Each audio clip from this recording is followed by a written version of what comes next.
V Wasif, ഇതിലൊരു അന്വേഷണം നടക്കുന്നുണ്ടോ പാർട്ടിക്കകത്ത്? ഇന്നിപ്പോൾ വളരെ കൃത്യമായി നിയമസഭയിൽ എൻ ഷംസുദ്ദീന്റെ ചോദ്യം വരുന്നുണ്ടായിരുന്നു, മുനീറിന് വേണ്ടി ചോദിച്ച ചോദ്യം. അതിൽ മുഖ്യമന്ത്രി ഈ സംഭവം തള്ളാതെയാണ് മറുപടി പറഞ്ഞിരിക്കുന്നത്. അപ്പോൾ ഈ കാര്യത്തിൽ എന്താണ് പാർട്ടി പരിശോധിക്കുക, സർക്കാർ പരിശോധിക്കുക?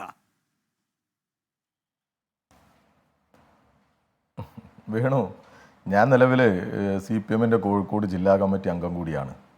ഞങ്ങളുടെ ജില്ലാ കമ്മിറ്റിയിൽ ഇങ്ങനൊരു വിഷയം, അതായത് PSC അംഗമാകുന്നതിന് വേണ്ടി ആർക്കോ പണം കൊടുത്തു എന്നൊരു പരാതി വന്നിട്ടില്ല. അതെനിക്ക് വളരെ സത്യസന്ധമായി തന്നെ പറയാൻ പറ്റും. അതിന് ഒരു ആളുടെയും ഒരു സമ്മതമോ ഒന്നും ആവശ്യമില്ല. അങ്ങനെ ഒരു പരാതി വന്നതോ അത് ചർച്ച ചെയ്തിട്ടോ ഇല്ല. കഴിഞ്ഞ ദിവസം ഈ പറഞ്ഞതുപോലെ മാതൃഭൂമിയിൽ ഒരു വാർത്ത വന്നു. അതിനെ ചുറ്റിപ്പറ്റി വാർത്തകൾ ഇങ്ങനെ ഒന്നുകൂടി പടച്ചു വന്നു. അതിൽ മുഹമ്മദ് റിയാസിലേക്ക് എത്തിക്കാൻ ശ്രമിച്ചു. ഏത് വാർത്ത വന്നാലും ഇപ്പോൾ കേരളത്തിലുള്ള ഒരു താല്പര്യം നമുക്കറിയാലോ. ഒന്നുകിൽ മുഖ്യമന്ത്രിയിലേക്ക് എത്തിക്കാൻ ശ്രമിക്കുക, അല്ലെങ്കിൽ മുഹമ്മദ് റിയാസിലേക്ക് എത്തിക്കാൻ ശ്രമിക്കുക. മുഹമ്മദ് റിയാസിനെ തന്നെ എത്ര ക്രൂരമായിട്ടാണ് ഓരോ ആക്ഷേപത്തിൽ ഇവരും അതുപോലെ തന്നെ മാധ്യമങ്ങളൊക്കെ വേട്ടയാടിയത്. ബാറുമായി ബന്ധപ്പെട്ട് ഡ്രൈ ഡേ ഒഴിവാക്കുന്നതുമായി ബന്ധപ്പെട്ട് അവരുടെ ഡയറക്ടർ വിളിച്ച യോഗവുമായി ബന്ധപ്പെട്ടൊക്കെ എന്തൊക്കെ ആക്ഷേപങ്ങൾ ഉയർന്നു വന്നു. എന്നിട്ട് അവസാനം എന്തായി? അതിലെന്തെങ്കിലും യാഥാർത്ഥ്യമുണ്ടോ? രണ്ട് സർക്കാരുകളും, ഇപ്പോൾ UDF ആയാലും LDF ആയാലും, ഈ ടൂറിസം മേഖലയിൽ പ്രവർത്തിക്കുന്നവർ ആ രംഗത്തുള്ള അവരുടെ ആവശ്യങ്ങൾ ഈ ഡ്രൈ ഡേയുമായി ബന്ധപ്പെട്ടൊക്കെ പറയാറുള്ളതാണ്. മുഖ്യമന്ത്രിയുടെ പ്രതികരണം ഈ 60 ലക്ഷം ആരോപണത്തിൽ മുഖ്യമന്ത്രിയുടെ പ്രതികരണത്തിലെ വാചകങ്ങൾ ഇങ്ങനെയാണ്: PSC അംഗങ്ങളെ റിക്രൂട്ട് ചെയ്യുന്നതോ അവരെ നിയമിക്കുന്നതോ ഏതെങ്കിലും തരത്തിലുള്ള അഴിമതിയുടെ ഭാഗമായിട്ടാണ് എന്നാർക്കും പറയാൻ കഴിയുന്നതല്ല. അതുകൊണ്ട് തന്നെ PSC അംഗങ്ങളെ നിയമിക്കുന്നതുമായി ബന്ധപ്പെട്ട് ഒരു തരത്തിലുള്ള വഴിവിട്ട രീതികളും ഉണ്ടാകാറില്ല. മറ്റു പ്രശ്നങ്ങൾ, തട്ടിപ്പുകൾ പലതരത്തിൽ നാട്ടിൽ നടക്കുന്നുണ്ടല്ലോ.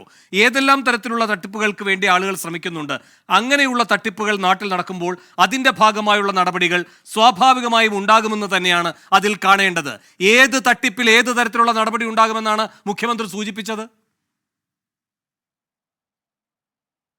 അത് ശ്രീ വേണു, അതായത് ഏത് ആക്ഷേപം വന്നാലും, ഇപ്പോൾ ഇങ്ങനെ നിങ്ങൾ മാധ്യമങ്ങൾ ഇങ്ങനെ വലിയ പുകമറകൾ സൃഷ്ടിച്ച് ഒരു ആക്ഷേപം ഉന്നയിക്കുന്ന സമയത്ത് ഏത് ആക്ഷേപം വന്നാലും അങ്ങനെ ഒരു ആക്ഷേപവും ഞങ്ങളിലേക്ക് ഏൽക്കില്ല എന്ന് വളരെ ആർജവത്തോടു കൂടി പറയാനുള്ള കരുത്തുള്ളത് കൊണ്ടാണോ മുഖ്യമന്ത്രി അങ്ങനെ പറയുന്നത്? അല്ലല്ല, അങ്ങനെയെങ്കിൽ മുഖ്യമന്ത്രി ഉപയോഗിക്കുന്ന പദാവലികളുണ്ട്. അസംബന്ധം, പച്ചക്കള്ളം, ഇതൊന്നുമല്ല.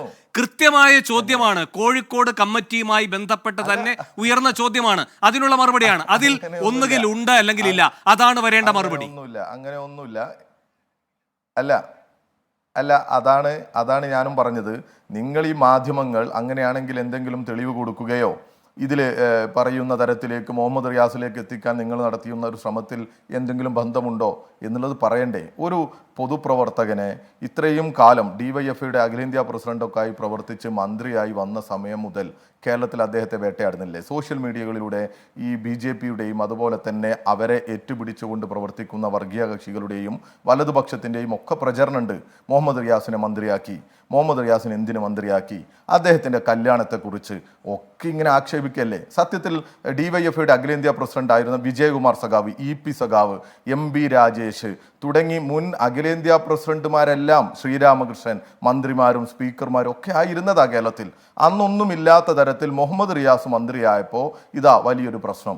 CPM-ൻ്റെ തന്നെ സംസ്ഥാന സമ്മേളനത്തിൽ കഴിഞ്ഞ, അതും ഈ കല്യാണത്തിൻ്റെ മുന്നേ CPM-ൻ്റെ സംസ്ഥാന സമ്മേളനത്തിൻ്റെ നിയന്ത്രണം പ്രസീഡിയമാണല്ലോ. ആ പ്രസീഡിയ അംഗമായിട്ടുള്ള CPM-ൻ്റെ സംസ്ഥാന കമ്മിറ്റി അംഗമായിട്ടുള്ള മുഹമ്മദ് റിയാസ് സംസ്ഥാന മന്ത്രിയായപ്പോൾ വലിയ ആക്ഷേപം വരിക.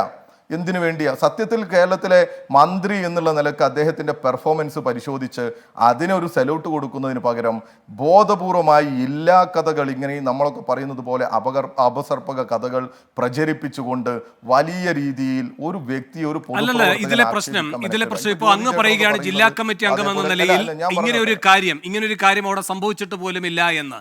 പക്ഷെ അങ്ങനെ നിഷേധിച്ചാൽ സംശയാതീതമാകുന്നൊരവസ്ഥ എന്തായാലും CPM-നെ സംബന്ധിച്ചില്ല.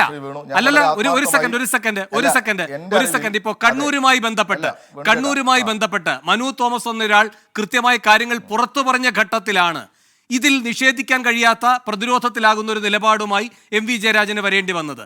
ഈ പാർട്ടിയെ പ്രതിരോധത്തിലാക്കുന്നത് പ്രതിപക്ഷമല്ല വസീഫെ, കഴിഞ്ഞ കുറെ കാലമായി. ഇപ്പൊ ഈ സിദ്ധാർത്ഥന്റെ കാര്യത്തിൽ പ്രതിപക്ഷമാണോ നിങ്ങളെ പ്രതിരോധത്തിലാക്കിയത്?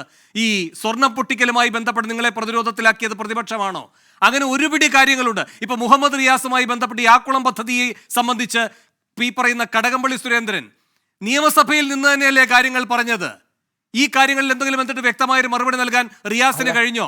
അപ്പൊ അല്ലല്ല ഒരു സെക്കൻഡ്, കമ്മിറ്റിയുടെ മഹത്വം പറഞ്ഞ് അത് അവിടെ ഉണ്ടോ ഇല്ലയോ തെളിവ് തരൂ എന്ന വിദണ്ഡവാദം നിങ്ങൾ മുന്നോട്ട് വെക്കുമ്പോൾ നിങ്ങളുടെ അകത്തു നിന്ന് തന്നെ നിങ്ങൾക്ക് നിഷേധിക്കാൻ കഴിയാത്ത കാര്യങ്ങൾ പരസ്യമായി പുറത്തു വരുന്നുണ്ട്. അല്ല ശ്രീ വേണു, ഈ സത്യത്തിൽ എന്തൊരു അപഹാസ്യമാണ് ഇപ്പോൾ ഈ കേരളത്തിലെ മാധ്യമ പ്രവർത്തകനും അതുപോലെ തന്നെ ഈ ആരോപണം ഉന്നയിക്കുന്നവരൊക്കെ ചെയ്യുന്നത്. മുഹമ്മദ് റിയാസ് ഇതിനകത്ത് പണം വാങ്ങി എന്നുള്ള ബോധ്യം സത്യത്തിൽ ഈ ജ്യോതിച്ചേട്ടനുണ്ടോ, പ്രവീൺ കുമാറിനുണ്ടോ? ഇപ്പോൾ ഈ ആക്ഷേപം ഉന്നയിച്ചു എന്ന് പറയുന്ന ആൾക്ക് ഒരിക്കലും ഉണ്ടാവില്ല. വ്യക്തിപരമായി നിങ്ങൾ വിളിച്ചു ചോദിച്ചോ? ഉണ്ടാവില്ല. അദ്ദേഹം ഇങ്ങനെ ഒരു പണം വാങ്ങി ഏതെങ്കിലും ഒരു സ്ഥാനത്ത് ആർക്കെങ്കിലും കൈകാര്യം ചെയ്തു കൊടുക്കാം എന്ന് പറയും എന്നും ഒരാളും വിശ്വസിക്കില്ല. പിന്നെ ഇവിടെ ഇങ്ങനെ മുഹമ്മദ് റിയാസിന് ഇത്തരം കള്ളക്കച്ചവടങ്ങളിൽ പങ്കില്ല എന്ന് അങ്ങൊരു വാദത്തിന് പറയുന്നുവെങ്കിൽ ഈ അങ്ങയുടെ സംസ്ഥാന സെക്രട്ടറി തന്നെ പറയുന്നുണ്ടായിരുന്നല്ലോ എങ്ങനെ സാമ്പത്തിക നേട്ടം ഉണ്ടാക്കാമെന്ന ലക്ഷ്യത്തോടെയാണ് കുറച്ചാളുകൾ പാർട്ടിയിലേക്ക് വരുന്നത്. പ്രത്യേകിച്ച് ഒരു തൊഴിലോ മറ്റു മാർഗമോ ഇല്ലാത്തവർ പെട്ടെന്ന് വലിയ സമ്പന്നന്മാരായി തീരുന്ന പ്രവണത പാർട്ടിയിൽ കണ്ടുവരുന്നു. പുതുതായി പാർട്ടിയിലെത്തുന്നവരുടെ സമ്പത്ത് ഏതാനും വർഷം കൊണ്ട് വൻതോതിൽ വർദ്ധിക്കുന്നു. അത്തരക്കാരെ കണ്ടെത്തി കർശന നടപടിയെടുക്കും എന്ന് പറയുമ്പോൾ ഈ പ്രമോദ് കോട്ടൂളി പോലെയുള്ള പ്രതിഭാസങ്ങൾ ഇതിലുണ്ട് എന്ന് ഭംഗേന്ദ്രനെ സമ്മതിക്കലല്ലേ? ഇനി ഒരു കാര്യം, ഈ പറയുന്ന എറണാകുളത്ത് പാർട്ടി കമ്മിറ്റിയിൽ ഇതുപോലെ തന്നെ കോടിയേരി ബാലകൃഷ്ണൻ മുമ്പൊരിക്കൽ വന്നിട്ട് പറഞ്ഞിട്ടുണ്ട്, മറ്റൊരു ജില്ലാ കമ്മിറ്റിയിലും ഇല്ലാത്ത പ്രവണതകൾ ഇവിടെ കാണുന്നുണ്ട്, അതിൽ കർക്കശമായ നടപടിയെടുക്കുമെന്ന്. ഒരുപാട് തലയുരുളുന്നത് ഈ എറണാകുളം കമ്മിറ്റിയിൽ പിന്നീട് നാം കണ്ടതുമാണ്. ശ്രീ വേണു, നിങ്ങൾ ആഗ്രഹിക്കുന്നത് പോലെ അല്ലെങ്കിൽ പ്രതീക്ഷിക്കുന്നത് പോലെ അങ്ങ് പറഞ്ഞ് അവസാനിപ്പിച്ച് പിന്നെ എന്നെ കൊണ്ട് എന്തെങ്കിലും കുറഞ്ഞ നേരം സംസാരിപ്പിക്കുമ്പോൾ അതിൽ ഇടയിൽ കയറി നിങ്ങൾ വീണ്ടും ഇടപെട്ട് ഇന്നതാണ് എന്ന് സ്ഥാപിക്കാൻ ശ്രമിക്കരുത്. അത് ശരിയല്ല. ഞാൻ ഈ ഗോവിന്ദ മാസ്റ്റർ എൻ്റെ ജില്ലയിൽ വന്ന് റിപ്പോർട്ട് ചെയ്ത റിപ്പോർട്ടിങ്ങിൽ പൂർണ്ണമായും ഇരുന്ന ആളാണ്. നിങ്ങൾ ഈ പറഞ്ഞ ഒരു പദപ്രയോഗവും കോഴിക്കോട് നടത്തിയിട്ടില്ല. ഇതേ ജില്ലാ കമ്മിറ്റിയിൽ ഞങ്ങൾ ഈ ചർച്ചയൊക്കെ ഈ റിപ്പോർട്ടിൻ്റെ അടിസ്ഥാനത്തിൽ നടത്തിയതാണ്. ഇനി താഴെ പോയി നടത്താനും പോകുന്ന ആളാണ് ഞാൻ. ഇതൊന്നും എവിടെയും കേട്ടിട്ടില്ല.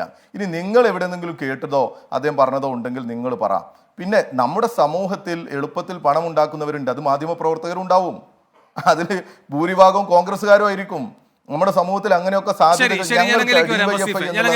എനിക്ക് മറ്റതിഥികളിലേക്ക് പോകണം. അതിനു മുമ്പ് ജ്യോതി, ഇവിടെ ആദ്യമായുള്ള വസീഫിന്റെ പ്രതികരണം കേട്ടല്ലോ. ഇങ്ങനെ ഒരു പരാതി പോലും ഈ പാർട്ടിയിൽ ഉണ്ടായിട്ടില്ല. കോഴിക്കോട് ജില്ലാ കമ്മിറ്റിയിൽ തന്നെ പ്രവർത്തിക്കുന്ന വസീഫാണ് അത് പറയുന്നത്. പിന്നെ ജ്യോതിച്ചേട്ടന് പരാതി ഉണ്ടോ റിയാസിനെ പറ്റിയും എന്ന് ചോദിച്ചു. അതിനൂടെ മറുപടി വസീഫെ വരാം. ജ്യോതി, അല്ല ഞാൻ ഒന്നുകൂടി പറയാം. അല്ല PSC ബോർഡ് അംഗമാക്കും എന്ന് പറഞ്ഞ് ആരോടെങ്കിലും പണം വാങ്ങിയതായിട്ട് പരാതിയില്ല എന്നേ ഞാൻ പറഞ്ഞുള്ളൂ. ശരി.